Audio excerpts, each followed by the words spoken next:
In the autumn of 1889, in a quiet and largely forgotten stretch of countryside, far from the growing industrial cities of the American Northeast, there stood a medical facility that few questioned and even fewer truly understood, a place known simply as Hawthorne Clinic, run by a man whose reputation for compassion and brilliance had spread across counties, drawing the sick, the desperate, and the hopeful from miles away.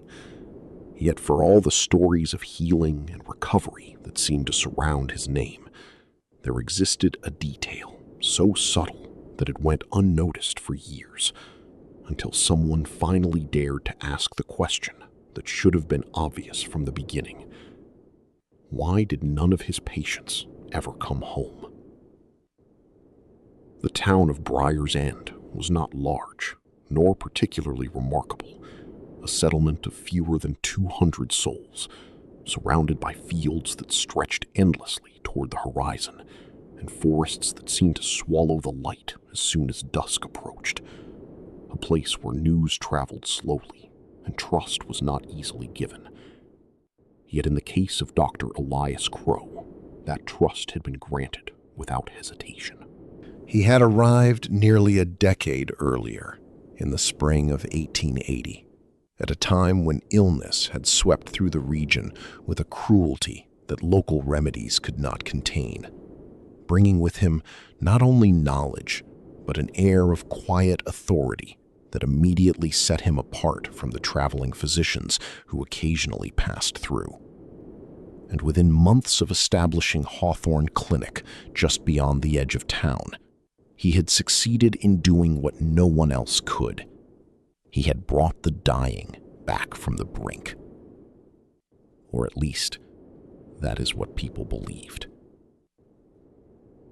Crow was a man of careful words and measured movements, tall and composed, with sharp features and eyes that seemed to observe more than they revealed. And though he rarely spoke at length about his methods, the results he claimed were enough to silence any doubt.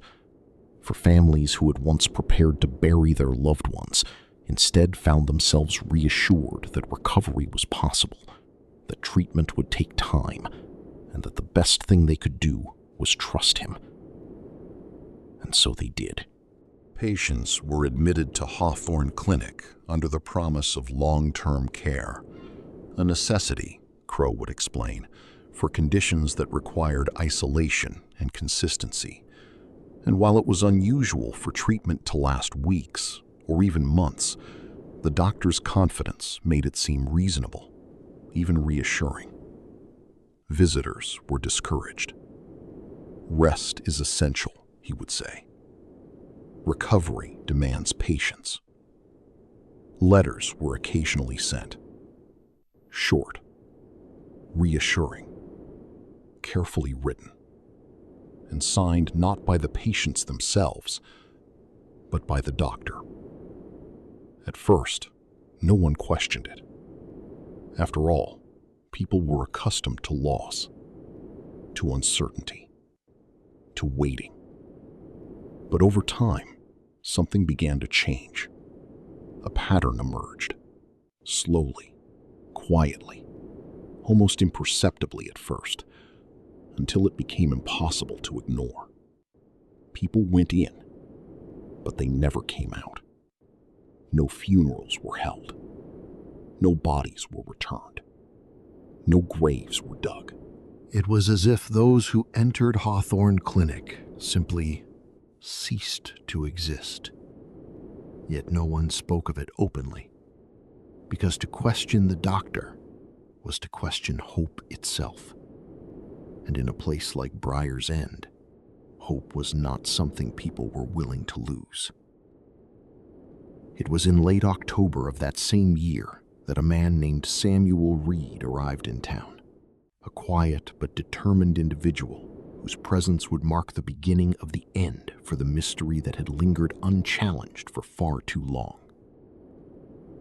Samuel had come searching for his younger brother, Daniel, who had traveled to Briar's End nearly 2 months earlier after falling ill during his work as a railway surveyor, a job that had taken him across rough terrain and into environments where exhaustion and sickness were constant companions.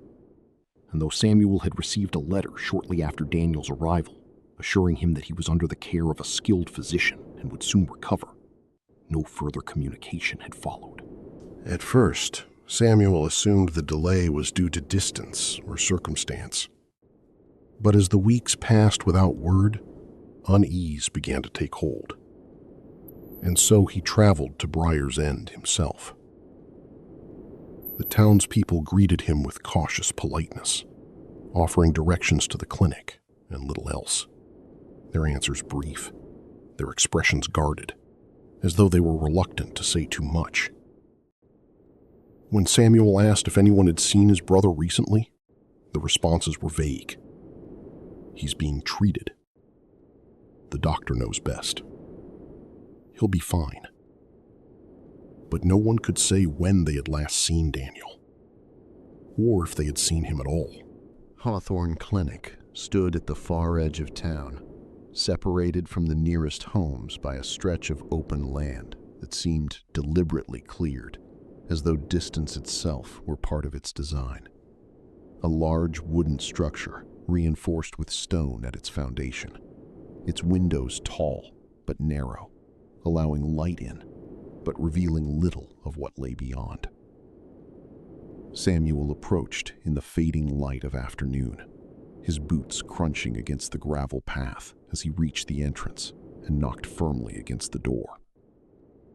It opened almost immediately. Dr. Crow stood before him, his expression calm, unchanged, as though he had been expecting him. "You must be Samuel Reed," Crow said, his voice smooth, measured. "Your brother spoke of you." Samuel felt a flicker of relief. "Then he's here? Daniel?" Crow nodded. "He is, still under treatment. I'd like to see him." There was the slightest pause, almost imperceptible. "I'm afraid that won't be possible," the doctor replied. "His condition requires strict isolation." "For how long?" "As long as necessary." Samuel studied the man's face, searching for something, anything, that might betray uncertainty or deception. He found nothing. "When can I speak to him?" he pressed. "When he is well enough." "And when will that be?" Crow's gaze did not waver. "That depends on his recovery." It was not an answer, but it was all Samuel would get. That night, Samuel stayed in town, his mind turning over the conversation again and again, each word feeling increasingly hollow, increasingly rehearsed, until a single realization began to take shape. No one had seen Daniel. Not recently. Not at all. And if that was true, then where was he? The following evening, under the cover of darkness, Samuel returned to Hawthorne Clinic, approaching from the rear, where the shadows of the surrounding trees offered concealment, his movements slow and deliberate as he searched for a way inside. A side entrance, partially obscured and left unguarded, provided the opportunity he needed. The door creaked softly as he pushed it open. Inside, the air was different. Heavier. Still. The scent of antiseptic lingered faintly, but beneath it was something else. Something difficult to identify, yet impossible to ignore. Samuel moved carefully through the dimly lit corridors, the wooden floorboards groaning beneath his weight as he passed closed doors, each marked with numbers rather than names, each locked. And from behind some of them, he heard sounds. Faint, barely audible. A whisper, a movement, A breath. He froze, listening. Then, a voice.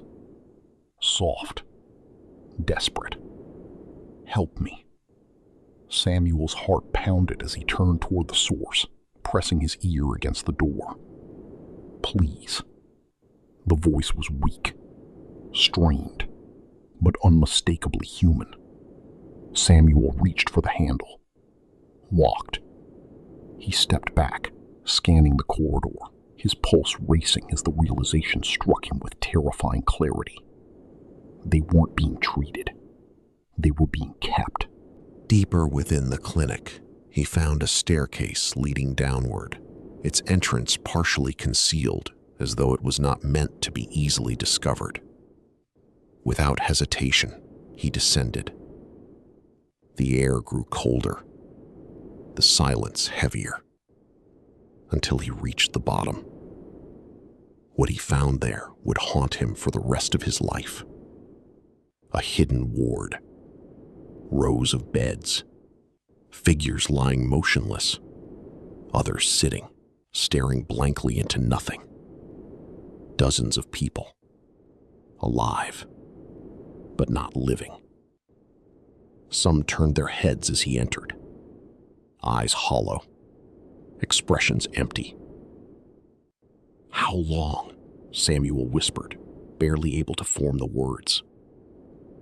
No one answered, until one voice spoke. "They don't let us leave." Samuel turned.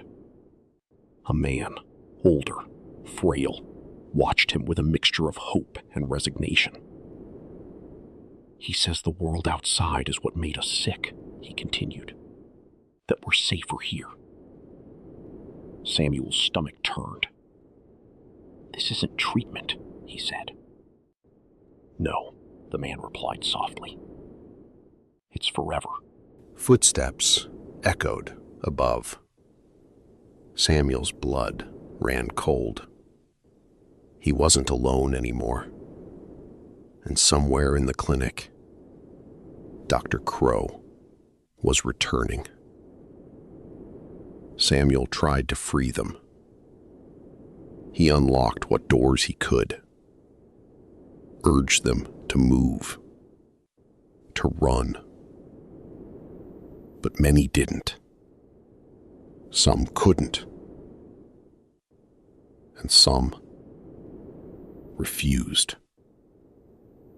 Fear had become their prison, even with the door open. By dawn, authorities arrived, summoned by Samuel. But when they entered Hawthorne Clinic, they found nothing.